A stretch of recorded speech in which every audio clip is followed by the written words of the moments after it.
नमस्कार मित्रों, आपका मेरे इस YouTube चैनल एस्ट्रोलॉजी विद प्रीति में हार्दिक अभिनंदन है।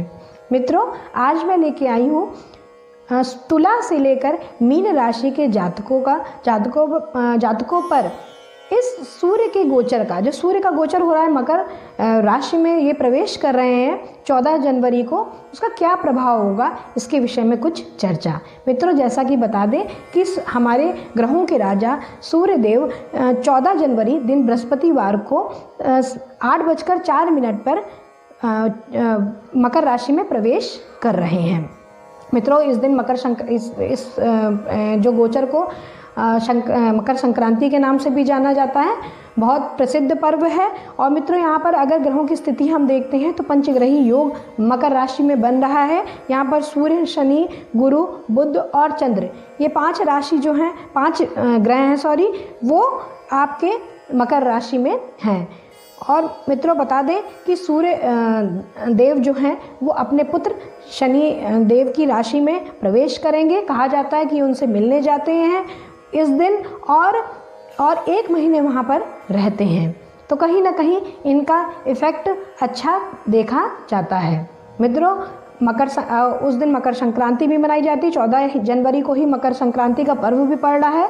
मकर संक्रांति के पर्व के दिन अगर आपको अपने शनि को साल भर अपनी कृपा पानी है तो मित्रों, गर्म वस्त्र और तिल से बनी मिठाइयाँ और खिचड़ी आप मजदूर वर्ग के लोगों को अवश्य दें। मजदूर वर्ग और अपाहिज लोगों को बिल्कुल भी परेशान बिल्कुल नहीं करना चाहिए। और साथ ही अगर आपको अपने सूर्य देव को वर्ष भर प्रसन्न रखना है तो अपने घर के बुजुर्गों के कहीं भी जा आए हैं तो चरणों को स्पर्श करना है और साथ ही साथ आपको उनको गर्म वस्त्र और तिल से बनी मिठाइयाँ उनको भी भेंट करनी है, जिससे सूर्य देव की असीम कृपा हमारे ऊपर पड़ती रहे पूरे वर्ष भर। तो मित्रों, देर न करते हुए हम अपने आज के इस राशिफल को आगे राशियों के क्रम में 7वीं राशि है शुक्र देव की तुला राशि। मित्रों, सूर्य यहाँ पर हम देखते हैं कि ये एकादश भाव के यहाँ पर स्वामी होते हैं और गोचर के दौरान ये गोचर करेंगे चतुर्थ भाव में। इस गोचर अवधि में अगर हम देखें तो पारिवारिक जीवन में बहुत अच्छा नहीं रहेगा। कलह की संभावना यहाँ पर दिख रही है। माता जी का स्वास्थ्य भी बिगड़ सकता है, छोटी मोटी बीमारियाँ उनको हो सकती है और हो सकता है कि आप घर में अपने डोमिनेट करने के चक्कर में हो सकता है कि आपको घर में लड़ाई झगड़ा हो सकता है। इसका आप ध्यान रखिएगा। और अगर आप किसी प्रॉपर्टी आप खरीदना चाहते हैं तो ये समय सही आप प्रॉपर्टी ले सकते हैं। कोई हो सकता है कि ऐसा कुछ सहयोग हो जाए कि आप प्रॉपर्टी भी ले सकते हैं और वाहन भी अगर आप खरीदना चाहते हैं तो आप खरीद सकते हैं। आप अपने स्वास्थ्य का भी यहाँ पर ध्यान रखना बहुत ज़रूरी है, क्योंकि हो सकता है अगर कोई ऐसी पुरानी बीमारी है वो उभर सकती है, उस पर आप बिल्कुल ध्यान दीजिएगा। स्वास्थ्य संबंधी कोई भी अगर छोटी सी भी परेशानी होती है, सलाह दे रहे हैं कि डॉक्टर के पास आप अवश्य चले जाएंगे। और क्योंकि हो सकता है कि इस समय आपको आमदनी में भी कुछ खर्चा हो और आपके परिजनों पर, आपके घर वालों पर भी आपका यहाँ पर खर्च दिख रहा है। हो सकता है कि खर्च ज़्यादा हो, आमदनी यहाँ पर कम हो सकती है, लेकिन भगवान की शरण में रहिए, आपका कार्य कोई रुकेगा नहीं और आपको अपने बड़े भाई बहनों से सहयोग मिलने की यहाँ संभावना है। अपने भाई बहनों से सहयोग पूरा मिलेगा और उनके माध्यम से हो सकता है आपको सुख और धन की भी प्राप्ति हो। आपके लिए उपाय है, सूर्य को नित्य अर्घ्य दीजिए और रविवार के दिन गाय को गुड़ खिलाइए। राशियों के क्रम में 8वीं राशि है मंगल देव की वृश्चिक राशि।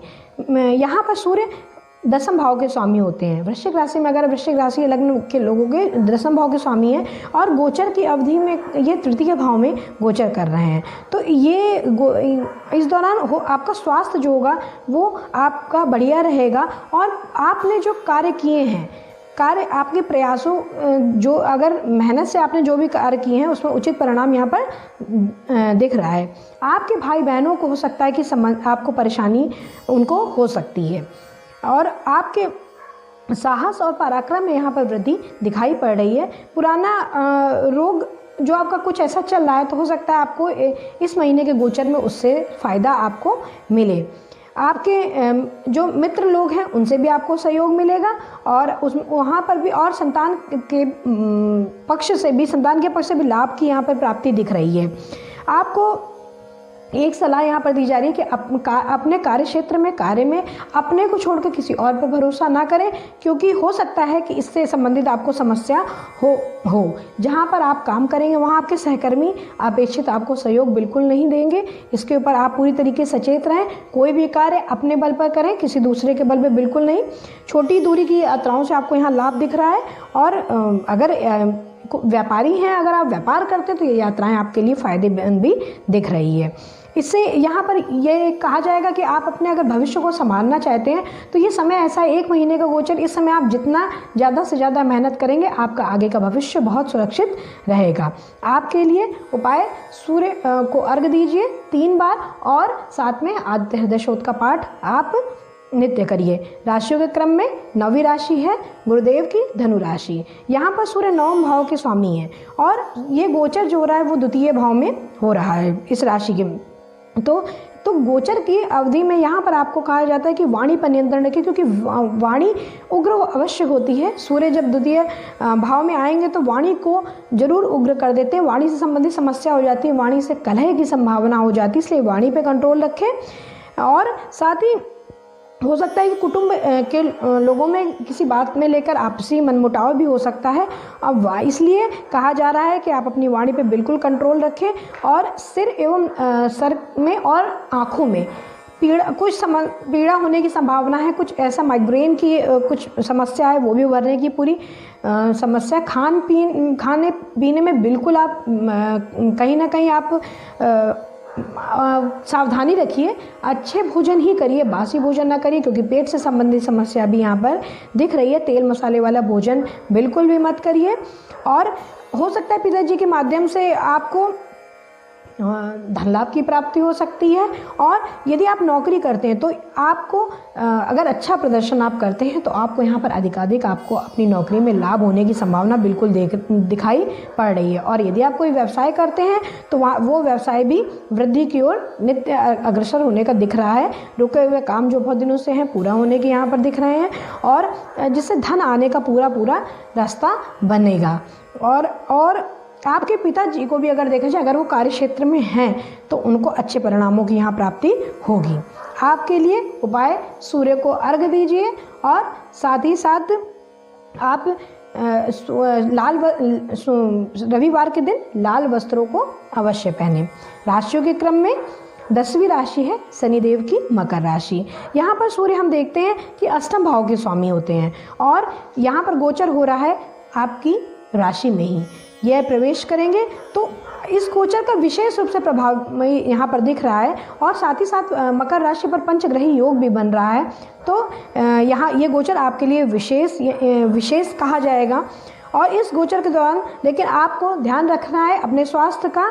आपको पेट संबंधित रोग, बुखार आदि होने की संभावना यहाँ पर बिल्कुल दिख रही है। इस दौरान अपने मानसिक चिंताएं भी बढ़ सकती हैं, तो उस पर कंट्रोल रखिए। और साथ ही साथ कोई भी विपरीत परिस्थितियां आती हैं तो आपको धैर्य रखना है। धैर्य रखने से आपके अंदर इतना बल आ जाएगा कि आप उस विषम परिस्थितियों से बाहर निकल जाएंगे। हो सकता है कि कुछ ऐसी यात्राएं पे जाना पड़े जो आपने नहीं सोचा है, तो इसके लिए आप तैयार रहें। किसी से झगड़े होने की भी संभावना है, इसलिए वाणी पे बिल्कुल कंट्रोल रखें। और आपका अगर देखा जाए तो मन कहीं ना कहीं गूढ़ विद्याओं की तरफ भी आकर्षित होगा, और कहीं ना कहीं उस चीज़ के ऊपर अगर आप ज्योतिष विज्ञान इस तरीके की शिक्षा में हैं तो आपका मन होगा कि आप उसमें शोध करें। और अगर धन संबंधी आप योजना कुछ ना कुछ आपकी भविष्य की अवश्य बनेगी, और धन संबंधी स्थितियां यहाँ पर ठीक दिख रही हैं। आपको धन की से कमी नहीं होगी। और अगर ईश्वर आराधना में मन लगाएंगे तो आपके जीवन में जितनी भी समस्याएं हैं उनमें सब में आप देखेंगे कि आपकी जितनी भी समस्याएं हैं वो दिन ब दिन कम होती जाएगी। तो मित्रों, आपके लिए उपाय ये है कि आप सूर्य को 3 बार अर्घ्य आपको देना है, और साथ ही साथ आप रविवार के दिन गुड़ का दान करें। राशियों के क्रम में 11वीं राशि है कुंभ राशि। शनिदेव की ही राशि है ये। सूर्य यहाँ पर सप्तम भाव के स्वामी होते हैं और इस गोचर के दौरान द्वादश भाव में प्रवेश कर रहे हैं, मतलब सप्तमेश जो हैं वो द्वादश भाव में आ गए हैं। तो हो सकता है आप विदेश यात्रा पर जा सकते हैं, आपके पार्टनर जो हैं, आपके लाइफ पार्टनर वो भी जा सकते हैं, कुछ ऐसी स्थितियां बन सकती है। हो सकता है आपको अपने परिजनों से दूर जाना पड़े, इसको ध्यान रखिए। जीवन साथी के से रिश्ते में थोड़ा सा तनाव बढ़ सकता है और उनका स्वास्थ्य भी कमज़ोर हो सकता है, क्योंकि यहाँ पर मेडिकल का खर्चा बढ़ने की संभावना दिख रही है। और इस तरीके से आपके अन्य खर्च भी इस तरीके बढ़े हैं जिन्हें कंट्रोल रखने के को आपको प्रयत्न करना चाहिए कि आपको कंट्रोल रखना है। खर्चों में भी अत्यधिक वृद्धि हो सकती है। इसके लिए कहीं ना कहीं आप बजट को अपने प्लान करिए, क्योंकि आर्थिक परेशानियां नहीं तो अपना मुंह खोले आपके सामने खड़ी रहेंगी। नेत्र संबंधित विकार यहाँ पर दिख रहा है, साथ ही साथ बुखार होने की संभावना भी यहाँ दिख रही है। हड्डियों में दर्द की भी संभावना है, इसको जरा सा आप ध्यान दीजिए। और हो सकता है कि इस गोचर के दौरान आपको नींद की समस्या थोड़ी सी हो जाए, तो इसको ध्यान रखिए। मेडिटेशन करिए, ध्यान योग की शरण में रहिए। और विदेशी अगर यहाँ पर विदेशी संपर्कों में मल्टीनेशनल कंपनी में कोई काम कर रहा हो, वहाँ पर उसको फ़ायदा होगा। विदेशों से कोई ऐसी चीज़ आप कंपनी जुड़ी है तो आपको उसमें फ़ायदा दिखेगा। आपके लिए उपाय वही है, सूर्य को 3 बार नित्य अर्घ्य देना है और साथ ही साथ आपको रविवार के दिन आप गेहूं या गुड़ का दान आपको करना है। राशियों के क्रम में अंतिम राशि है गुरुदेव की मीन राशि। सूर्य यहाँ पर आपके षष्ठम भाव के स्वामी हैं और गोचर के दौरान वो अपने एकादश भाव में प्रवेश कर रहे हैं। तो गोचर की इस अवधि में देखिए, एकादश भाव का भी गोचर अच्छा कहा जाता है। गोचर की इस अवधि में आपके विभिन्न प्रकार के लाभ आपको प्राप्त होंगे। आपको वरिष्ठ अधिकारी आपके पक्ष में यहाँ पर दिख रहे हैं। आपको वरिष्ठ अधिकारियों से कुछ ऐसे काम जो आपके बनते हों वो इस समय बन सकते हैं, उनसे भी आपको आय मिल सकती है। और आर्थिक और सामाजिक लाभ भी आपको यहाँ पर दिख रहा है। आपके बड़े भाई बहनों से आपको सहयोग बिल्कुल यहाँ दिख रहा है। जैसे आप पूरा करना चाहते, कुछ ऐसी इच्छाएँ हैं तो हो सकता है बड़े भाई बहनों की सहायता से आपकी पूर्ति हो।